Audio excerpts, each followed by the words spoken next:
Hi guys, it's me and welcome back to my channel. So for today's video, we're gonna talk about facts. Facts about me. Facts about me that you didn't know. Pero bago ang lahat guys, gusto ko muna magpasalamat sa lahat ng nag-suggest ng vlog na pwede kong gawin. Sa dami-dami ng suggestions nyo, ito talaga yung napili ko kasi sa tingin ko kapag ginawa ko tong video na to is mas makikilala nyo pa ako at magkakaroon tayo ng deeper connections. So, umpisahan na natin to, right? Okay. Unang-una, I have a weird name. Yung name ko is Justin, pero yung spelling niya, instead na J-U-S-T-I, naging J-U-S-T-E-N-N-E. Hindi ko rin alam kung bakit, pero sabi ni Mama, Bisaya daw kasi yung nag-spelling nun, kaya ganun niya na in-spell yung name ko. Kaya nung elementary ako, kapag ina-announce yung name ko, kahit yung teacher ko, nahihirapan siya kung paano basahin. Instead na Justin yung mabanggit niya, Justin eh. Justin eh talaga yung banggit. Kaya yung mga kaklase ko, tatawa na lang sila. And ako naman, wala, hindi big deal sa akin. Wala akong pakialam eh, ganun. Pero yun, binubuli nila ako about doon. Pero hindi naman siya tumalab. Kaya wala na, hayaan mo na yun. Pangalawa, I have a weird laugh. Yung tawa ko talaga, like, my God. Ako nga nahihiya ako eh, kapag nagbo-vlog ako, tas nag-joke ako, and then tumawa ako.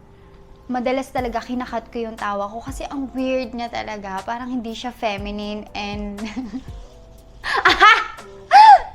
Ang weird niya, hindi siya feminine and... I don't like it. Madaming natatawa kapag tumatawa ako, kaya endless na yung tawa. Hindi na natatapos yung kwento ko minsan dahil pag naririnig na nila akong tumawa, natatawa na rin yung mga kasama ko. And yun, nag-end up na. Tumatawa na lang kami nung tumatawa. So, wala na kami na pag-uusapan. Basta, pag magkasama na tayo, makikita at maririnig nyo kung paano ako tumawa ng weird. So, oh my God. Huwag nyo sana akong kalimutan. Moving on, let's move on. Huwag na natin pag-usapan yung mga bagay-bagay na hindi mahalaga. Charot! Pangatlo, lagi akong nakikinig ng kanta. Lagi talaga akong nasa Spotify kasi it changes my mood. Simula bata ako, nasanay na ako ni Papa na lagi nakikinig talaga sa music.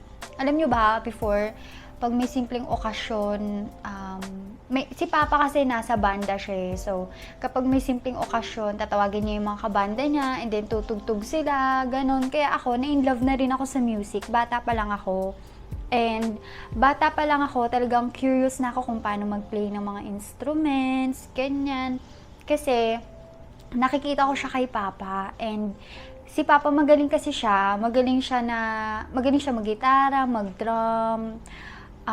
Actually, marami siyang alam na laruing instruments. So, ayun, na-amaze ako kay Papa. And, ayun, simula bata pa lang ako, nagustuhan ko na talaga yung music. And hanggang ngayon, in love pa din ako. To the point na gumagawa na ako ng sarili kong music. And, nasishare ko siya sa mga taong nagmamahal sa akin. So, yan. Thank you guys. Next is, I'm a Pisces. Kaya, ang dami nagsasabi na gano'n daw ako and, you know, alam nyo na, baliw-baliw, ganyan. Pero, kahit na baliw-baliw naman ako bilang Pisces, I have a genuine heart and I am full of wisdom and I thank you! Hello sa mga kapwa ko Pisces dyan. Alam ko na very, very, emotional, but kahit emotional tayo, we are true to ourselves and that, ayun ang nagpapaganda sa atin. Okay. Ito, I was in the pageant industry. Before pa lang naman, nagsa-social media na ako, pero noon talaga, pangarap ko maging beauty queen. And, ayun, sinubukan ko noong meron sa aming parang barangayan na pageant. Sinali ako and medyo hindi ako prepared kasi hindi ako magaling magsalita. Talagang nauutal ako lagi, ganyan. At saka, hindi ko directly masabi kung ano yung gusto kong iparating. Kaya kinakabahan ako kasi 'di ba sa pageant may question and answer, ganyan. Tapos may timer pa, ang tagal-tagal ko magsalita. Tapos iniisip ko palagi kung ano yung sasabihin ko, ganyan. Kaya kinakabahan ako, doon ako kinakabahan. Pero yung mga aura-aurang ganyan, hindi ako kinakabahan dyan. It's me Pero yung question and answer talaga, doon ako kinakabahan. Pero, nung nandun naman na ako, na-enjoy ko yung journey ko doon. And, guys, nanalo ako. Unexpectedly, nanalo ako. Alam niyo ba kung bakit unexpected yung pagkapanalo ko? Kasi nadapa ako sa stage. Sa unang pageant ko, nadapa ako sa stage. Oh my God. At sobrang hindi ko alam yung gagawin ko. Pero nung nadapa ako, nag-pause muna ako like 5 seconds, ganyan. Hindi muna ako marap sa crowd, like super nahiya. Then, nahiya ako, ganyan. Naalala ko bigla, nag-flashback bigla yung mga pangyayari, diba? Parang movie. Nag-flashback yung mga nangyari nung nagre-rehearsal kami. At sabi nung nagtuturo sa akin noong time na yun na kapag nadapa ka, wala ka nang ibang magagawa. Ngumiti ka na lang with confidence. Ganon. Kaya, pagka ganun ko, dapa akong ganyan, buwangon ako ulit. And then I just smiled at them like, girl, it's natural. May nadadapa talaga. Nangyari lang ngayon. Pero yun, nadapa ako. Pero nanalo pa din ako, guys. And simula nun, na-in love na ako sa pageant, ganyan. Tapos, sumali ako ulit sa school namin. At yung school namin na yun, bawal magtagalog. Hindi naman bawal magtagalog, pero ini-encourage yung mga student na mag-English palagi. Ako hindi naman ako magaling mag-English. Saka, yun nga, utal-utal na nga ako magsalita. English pa ang kailangan sabihin, di ba? Grabe, challenging na talaga to, di ba? So yun, sumali ako para i-represent yung namin, basta yung level namin, parang grade 11 ako noon Alam nyo guys, na-underestimate talaga ako. Sa 2 pageant na sinalihan ko, na-underestimate ako. Kasi ako yung payat, ako yung laging hindi nagsasalita, tapos wala akong friends, ganyan. Nakakausap ko sila, but we're not friends, ganon. So, yung mga tao ay na-underestimate ako, ganyan. Pero alam nyo ba guys, sa pangalawang sali ko ng pageant, nanalo pa din ako. So, yun guys, may 2 akong corona na napanaluhan.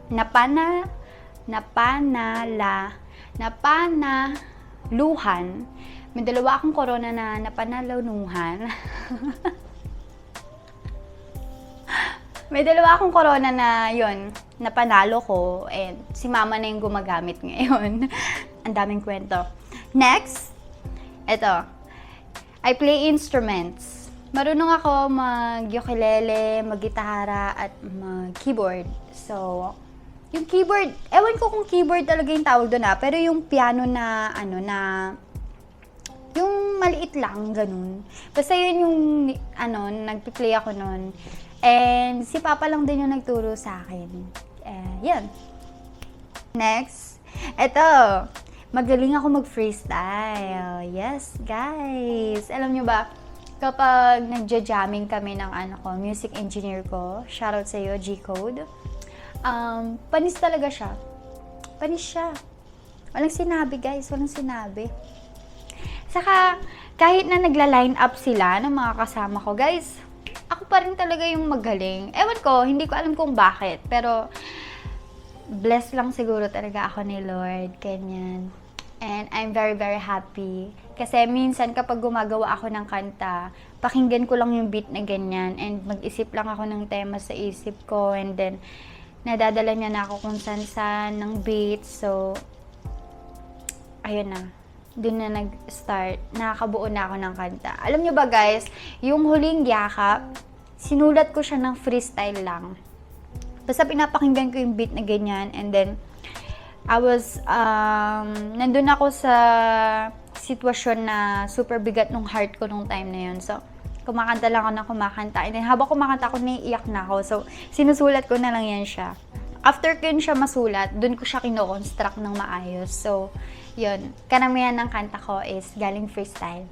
Actually guys, kung papakinggan nyo yung Ramdam Kita, freestyle lang yun. Kaya nga, may part dun na nabulol ako and tinawanan ako ng music engineer ko. So, sabi ko sa kanya, Mel, wag kang tumawa. Next is, I'm a Makati City girl. Born and raised ako sa Makati. Minsan kung mapapansin nyo sa comment section, marami talagang nakakilala sa akin sa Makati kasi doon ako lumaki. At nandun talaga yung karamihan ng pamilya ko. So, hello sa inyo guys. Namimiss ko na kayo, okay? But for now, maghiwa-hiwalay muna tayo. Eto, alam nyo ba guys, mas pinangarap kong mag-artista kaysa maging musician. Yung time na parang in love na ako sa music, meron pa rin sa akin na gusto kong mag-model, gusto kong mag-artista, ganyan. Gusto ko talaga mag-artista dahil gusto kong makita lang yung sarili ko sa TV and feeling ko dun magiging proud sa akin si mama. Tapos si papa naman, feeling ko dun siya magiging proud sa akin kapag naging musician ako, diba? Kaya parang gulo-gulo na naisip ko. Pero pinangarap ko talaga na maging artista. At actually, mas pinangarap ko siya kaysa mas maging musician. Pero, hindi ako pinalad. Ganon. Ang nangyari, alam nyo, ito, another fact is nakalagay dito. I was a talent on GMA. Ayun, dahil gusto ko maging artista, talagang pinursige ko na siya. Ayun, nag-extra ako sa TV. Nag-extra ako sa Once Upon a Time, sa GMA. Nag-extra ako sa teleserye doon. Hindi ko maalala kung ano yung teleserye na yun. Pero andun sila Katrina Halili, ganyan. And then, hindi rin ako pinalad, ganyan. Hindi ko alam kung bakit. Pero baka kasi para talaga ako sa music. Ayun. Next is Doraemon. Ano bang story talaga kay Doraemon, di ba? Okay, guys. Ito, nakuha ko to sa claw machine. Ay, nako talaga, girl. Matatawa ka kung paano ko siya nakuha. Kasi, may video naman, i-upload ko na lang soon. Pero, alam nyo ba, nag-load ako ng 1,000 pesos para maglaro sa claw machine. And, kada laro mo doon is 15 pesos. So, guys, eto na nga. Nangyari, 45 na lang, ewan ko, basta parang ganun. Unti na lang yung laman ng card. Parang siguro 3 laro na lang.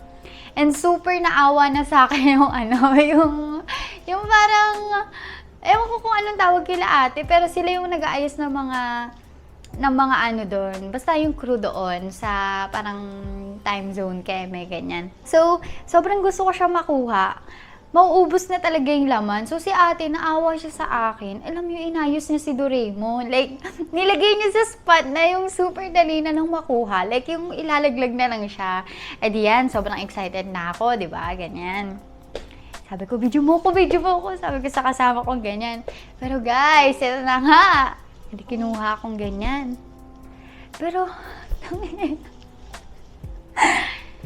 Pero alam nyo, sobrang pagka-excite ko, hindi ko pa rin nakuha na umabot sa point na 2 beses inayos ni ate yung si Doraemon. Ewan ko ba, ba't sobrang hirap niya kunin? Pero yun, sobrang pinaghirapan ko siya talaga, kaya kinikip ko talaga si Doraemon. And ngayon nga, natatastas siya, and I don't like it. So, aayusin kita, huwag ka mag-alala. Anyway, kaya ako gusto si Doraemon kasi na-realize ko lang siya lately kasi nagkakaroon ako ng anxiety about random stuff, ganyan. And kapag nagkakaroon ako ng anxiety, nanonood lang talaga ako ng episode ng Doraemon. And yun, biglang nakakalimutan ko yung pinoproblema ko. Like, parang nagiging bata ako ulit na walang pinoproblema, nanonood lang ng cartoons habang kumakain, parang ganun. And, ayun, natatawa lang ako kay Doraemon saka kay Nobita. Yung combo nila, parang, ang kulit-kulit, nakakatawa, parang ganun. And, gusto ko talaga actually ng may Doraemon sa buhay. Cause, alam mo yun, yung parang, kahit na, hindi ka perfect na tao, pero nandyan siya sa'yo palagi. Tutulungan ka niya. i-judge ka niya, pero it's for your own good. Parang ganun si Doraemon kasi kay Nobita. And hindi niya talaga iniwanan si Nobita. Kaya super, I don't know, I feel like soon, magkakaroon din ako ng ganun. So, yeah, minamanifest ko lang. And sa ngayon, nawala pa. Oh, siya muna. Stuffed toy muna. Okay guys, nauhaw na ako sa dami natin pinag-usapan, di ba? So, yun lang. Yun lang naman ang facts about me na gusto ko i-share sa inyo. And hopefully, soon, mas madami pa tayong mapag-usapan, mas madami pa akong ma-share at mas makilala nyo pa ako. Pero sa ngayon, yun muna. And gusto kong magpasalamat sa lahat ng nag-stream ng Huling Yakap. Guys, magto 2 million stream na siya sa Spotify, kaya sobrang gusto ko talaga magpasalamat sa inyong lahat, sa mga sumusuporta sa akin, sa mga naniniwala sa akin. Maraming salamat sa inyo. And guys, meron akong bagong mga kanta. Kung hindi nyo pa napapakinggan, pakinggan nyo na. Lahat yan available na sa Spotify. And may parating din akong kanta, so abangan nyo lang. Mag-subscribe na lang kayo dito sa channel ko and click nyo ang notification bell para mas ma-update pa kayo kapag may bagong upload. And guys, follow nyo ako sa Spotify para mapakinggan nyo yung mga kanta ko. So, yun lang naman guys, and thank you sa lahat. Bye!